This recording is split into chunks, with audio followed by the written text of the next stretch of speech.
Good evening বন্ধুরা। তো এখন বাজে ঠিক সন্ধ্যে 7টা। আর দেখো লেপের নিচে শুয়েছিলাম, এত ঠান্ডা, লেপের নিচ থেকে উঠতে ইচ্ছা করছে না, কিন্তু কি করবো বলো, উঠতে তো হবে, কারণ দিয়া পড়তে গেছে আর ওকে আনতে যেতে হবে। আর দেরি হয়ে যাচ্ছে, তো সেই জন্য কি করব, ওই যে সোয়েটার চাদর সব বের করে নিয়ে লেপের নিচ থেকে চলে এলাম। এখন এগুলো পরে নেবো। আর চুড়িদার যেহেতু পরাই আছি, তো চুড়িদারটা চেঞ্জ করতে হবে না, শীতের দিনে তো এই একটা প্লাস পয়েন্ট। এর উপরেই সোয়েটারটা জড়িয়ে নিলাম, পরে নিলাম, কোনো প্রবলেম নেই। এখন চলে এসেছি মাথা আঁচড়াতে।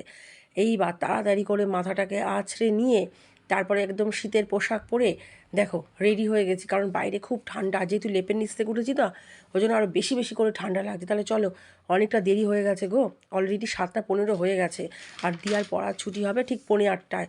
আর অনেকটা দূর, অনেকটা যেতে হয় আমাকে, সেই জন্য দেরি হয়ে যাবে ভাবতে ভাবতে অনেক তাড়াহুড়ো করে, রীতিমতন তাড়াহুড়ো করে হেঁটে আস্তে আস্তে গরম লেগে গেছে। আর দেখেছো চোখ মুখের আমার অবস্থা, তো এই যদি পড়াও হয়ে গেছে।